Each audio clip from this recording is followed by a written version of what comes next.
Seguro muchísimo dinero, yo me sumaré con muchísimo gusto al asunto, pero en el 500 fondo, o 1.000 euros por lo menos. pero en el fondo quien tiene que poner el dinero es el Estado en este caso. Es decir, las enfermedades raras son víctimas de la economía de mercado. Es decir, como son pocos, las industrias farmacéuticas investigan poco. Entonces, ¿quién tiene que investigar? Lo público, tiene que investigar el Estado. Entonces yo creo que es el momento también de hacer un llamamiento a las distintas administraciones para que pongan dinero en algo en que son subsidiarios de la iniciativa privada. Aquí no se puede apelar a la iniciativa privada, que sí resuelve las gripes y los cánceres. También se puede apelar. También se puede apelar, efectivamente. Hablar de laboratorios. Se puede apelar, pero las empresas son menos sensibles. Hay que repartir la responsabilidad, por supuesto. Por supuesto, la reivindicación y los derechos, estamos hablando de un colectivo, en fin, yo los represento, que vienen reclamando desde hace muchos años una serie de cosas. Claro. Por ejemplo, pues unidades de referencia, por ejemplo, que todavía se han conseguido bastante cosas en los últimos años, pero no suficientes. Ese estudio que os mencionaba antes, que el criterio del grado de discapacidad esté unificado en todas las comunidades, porque según donde se nace, pues es diferente, ¿no? Entonces, el colectivo lleva muchos años reclamando, exigiendo, porque es una cuestión de derechos, estamos de acuerdo. La ley de dependencia hay que exigirla, porque a esa familia que yo estaba mencionando antes, evidentemente hay que ayudarla, porque casi siempre es la madre la que hace de enfermera, la que cuida de su hijo, de su familiar durante 24 horas, y no puede ni siquiera ponerse enferma ella para ir al médico, porque no puede dejar a su niño o a su familiar totalmente dependiente. Es evidente que a esa familia hay que ayudarla, hay que ponerle a alguien que le ayude. Eso lo venimos exigiendo toda la vida nosotros, y lo seguiremos haciendo al día siguiente. Pero también es verdad, también hay que reconocer que por primera vez se consigue una cosa así, y para el colectivo es muy importante, porque lo que no se conoce no existe. Entonces la sociedad también, todos debemos conocer esta realidad muy ignorada y muy invisible hasta estos momentos. Los propios médicos, que son maravillosos y hay especialistas, como decía Ángel, extraordinarios, pero también en la primera fase de los médicos de atención primaria hay mucho desconocimiento sobre estas enfermedades. Tened en cuenta que el diagnóstico a veces tarda entre 5 y 8 años. Eso es terrible muchas veces para los enfermos. En fin, que son tantas cosas por las que el colectivo Federasen, la Fundación Isabel Gemio, lleva trabajando, y seguiremos al día siguiente del telemaratón, seguiremos peleando por ello y por esos derechos. Pero desde luego es muy importante la visibilidad y la televisión pública que nos dé este tiempo, por supuesto. Pues aquí estamos, para eso. Última pregunta. Julio César, tu turno. Buenas noches. Yo prefiero hablar de enfermedades minoritarias, porque raras tengo la sensación de que aleja. Prefiero enfermedades minoritarias. ¿Qué hacer después del telemaratón? Que no sea solamente para tranquilizar la conciencia de alguno. Porque buena pregunta. Imagino que hacen falta laboratorios, centros de referencia. Sí, buena pregunta. Pues no sé, cada uno que se lo pregunte. Cuando conozcan, yo creo que muchos se van a sorprender de lo que vamos a mostrar el domingo que viene. Yo creo que yo me sigo sorprendiendo, y llevo en esto más de 15 años. Y sigo descubriendo enfermedades continuamente y situaciones muy, muy, muy terribles. Y al mismo tiempo todo un ejemplo y toda una lección de vida.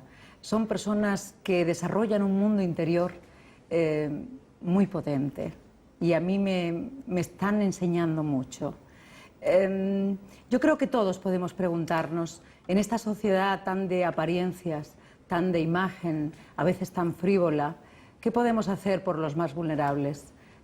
Por los derechos de los que parece que no tienen derecho. Ojalá a partir de ese momento, ojalá ese día sea un antes y un después, y no sé, la sanidad, las instituciones, los políticos, absolutamente todo el mundo no siga mirando para otro lado con esta realidad de las enfermedades minoritarias. Ojalá, pero no lo sé muy bien. Ahí me quedo, no sé qué podríamos hacer. Nosotros estamos haciendo todo lo posible, pero es verdad que a veces nos sentimos muy solos. Y cuando digo los colectivos, digo los enfermos, digo sus familias. Hay familias que a mí me están contando unas cosas que dicen, es que ya no podemos vivir, no sabemos qué hacer, ¿no? Entonces, claro que nos necesitan. Tenemos que hacer mucho, queda mucho por hacer. Ha preguntado Julio César por el día después, realmente muy importante. Una pregunta de calado: ¿qué hacer tanto los afectados como Seguir. Como los espectadores, a veces en tercera persona, decía Isabel al principio de la conversación, parece que uno lo ve de lejos y que a uno no le va a tocar y que no lo acaba de comprender hasta que uno no lo vive en primera persona.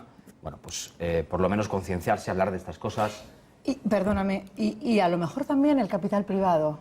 En el mundo, en Estados Unidos, en Europa, también hay una conciencia por parte de las empresas, por parte del capital privado, de que tienen que devolver a la sociedad lo que han conseguido. Y todavía, desgraciadamente, esto aquí en España no ha calado. Por supuesto que gracias a grandes empresas de este país hemos conseguido el patrocinio de ese telemaratón, todo hay que decirlo, ¿no? Y ahí se va a ver cuáles han estado, ¿no? Pero todavía hay mucho camino por recorrer. Luego la ley del mecenazgo que tiene que llegar, evidentemente, porque el estímulo fiscal es muy importante también. Si se hace para deporte, que se ha hecho en muchísimas ocasiones, para el año de vela, no sé qué, yo de deporte no entiendo mucho. Bueno, yo creo que la exención fiscal tiene que llegar a algo como es esto como para este colectivo de enfermedades minoritarias. Sin duda mucho campo por mejorar y un punto, bueno, humildemente desde esta casa, la televisión pública, un punto de partida este domingo a las 5:30 de la tarde, a partir de las 5:30 de la tarde, con Isabel Gemio y un montón de personas más que han querido colaborar. Estaremos todos muy pendientes, ¿verdad?, de ese telemaratón y a conseguir lo esperado. Pues necesitamos la colaboración de todos y entre todos seguro que conseguiremos mucho. Gracias, de verdad. Gracias, Isabel, por venir a trasnochar con nosotros. Gracias a vosotros. A esta mesa de la noche. Gracias. Buenas noches. Hacemos ahora un pequeño parón, recuento de preguntas, como siempre, sumario, y seguimos. ¿Qué razones ha dado hoy el Tribunal Europeo de Justicia para declarar ilegal el conocido como céntimo sanitario? Es decir, ese impuesto sobre los carburantes cuyos ingresos se destinaban a financiar la sanidad. ¿Por qué vulnera la legislación comunitaria? También nos deja novedades sobre el futuro de Bankia. ¿En qué consiste el primer paso dado hoy por el Estado para desprenderse de la parte que posee de la entidad?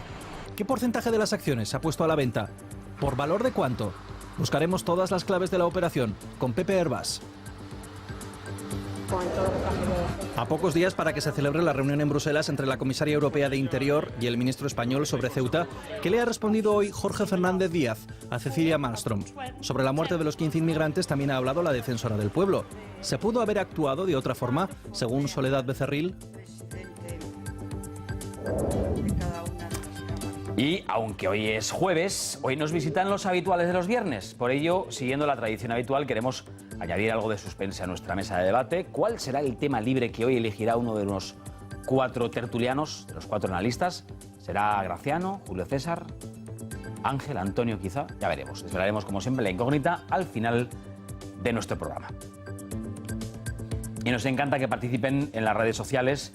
Nos encanta que participen en la noche, pueden hacerlo a través de Facebook, también de Twitter. También nos encuentran, por cierto, en la web del programa en rtv.es/la noche en 24 horas y en pantalla, y a esa altura más o menos verán aparecer sus mensajes. También hoy tenemos reto, les planteamos como siempre la pregunta de a qué momento histórico pertenecen estas imágenes y por qué las estamos viendo justo hoy. LN Reto para participar, vean.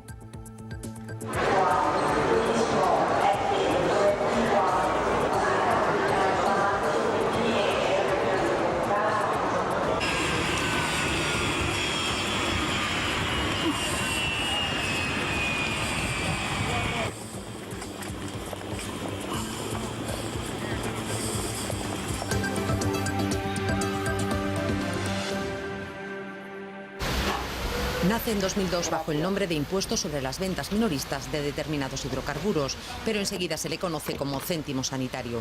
La intención es aplicar un recargo al consumo de gasolina y a otros hidrocarburos que permitirá financiar la sanidad, aunque ninguna norma lo especifica y tampoco es exactamente un céntimo. Se ha gravado en función de las comunidades. Por encima del céntimo llegó hasta 4,8 céntimos el litro de carburante. Se aplicó hasta 2012. La primera comunidad fue Madrid. 2 años después se sumaron Asturias y Galicia y poco después Cataluña. Luego la crisis ha llevado a casi todas las autonomías a adherirse, aunque no lo han aplicado nunca Aragón, La Rioja y País Vasco. Tampoco afecta a Canarias ni a Ceuta y Melilla por su especial régimen fiscal. El 1 de enero de 2013 el Gobierno decide integrarlo en el impuesto especial de hidrocarburos y corrige con él las deficiencias investigadas ya entonces por el Tribunal de Justicia de la Unión Europea. La denuncia de una empresa catalana de transporte que reclama la devolución de los 45.600 euros que tuvo que pagar entre 2005 y 2008 ha llevado este proceso hasta el Tribunal Europeo. Hoy la sentencia de este tribunal, referida al periodo 2002-2012, considera ilegal este impuesto e insta a la devolución de lo recaudado que aún no haya prescrito. Los consumidores podrían acceder a la devolución de casi 13.000 millones de euros. Además, el Tribunal Europeo asegura que tanto el gobierno español como el catalán no obraron de buena fe al mantener este impuesto en vigor durante más de 10 años, después de que hubieran advertido por un gravamen similar en el año 2000, advertencias que ignoraron. Ese es el punto de partida. Con toda esta información, que es cómo hemos llegado a este punto, de lo del céntimo sanitario, déjenme que en este punto salude a Irene Mayol. Irene, buenas noches. Hola, buenas noches. Irene está al teléfono, es, por cierto, la abogada de unas, si no me equivoco, 60 empresas demandantes, ¿no? Sí, 60 desde el 2009, ahora ya unas cuantas más, pero 60 desde el 2009, sí. Bueno, ¿qué significa esta sentencia y qué supone, qué puede suponer? A ver, ¿qué significa la sentencia? Bueno, la sentencia lo que significa, pues ya se ha explicado por activa y por pasiva, significa que el impuesto es ilegal, que se cobró indebidamente y significa también pues que se puede seguir devolviendo el dinero a quien aún no haya reclamado porque tanto el Estado como las comunidades se considera que obraron de buena fe. ¿Qué puede suponer? Pues hombre, a ver, los 13.000 millones que se hablan, que es cierto, es un dato cierto, yo lo que creo es que no va a devolverse la totalidad, porque particulares van a quedar fuera, empresas que hayan cerrado van a quedar fuera y la legislación tributaria marca 4 años como mucho para poder reclamar devoluciones. Por lo tanto, eso sí, pues la cantidad que sea se va a tener que devolver. ¿Cuánto calcula usted? Si no son 13.000 millones, ¿qué cálculo han hecho ustedes? Porque seguro que ya a estas horas lo han hecho. Sí, a ver, nosotros, pero la verdad es que es apostar, porque claro, a nivel estatal no sé tampoco cuántos procedimientos hay abiertos, pero hablamos que igual podrían tener que devolver un 30%. Un 30% de los 13.000 millones, aparte de intereses, eso sí. Bueno, ¿y a partir de ahora qué?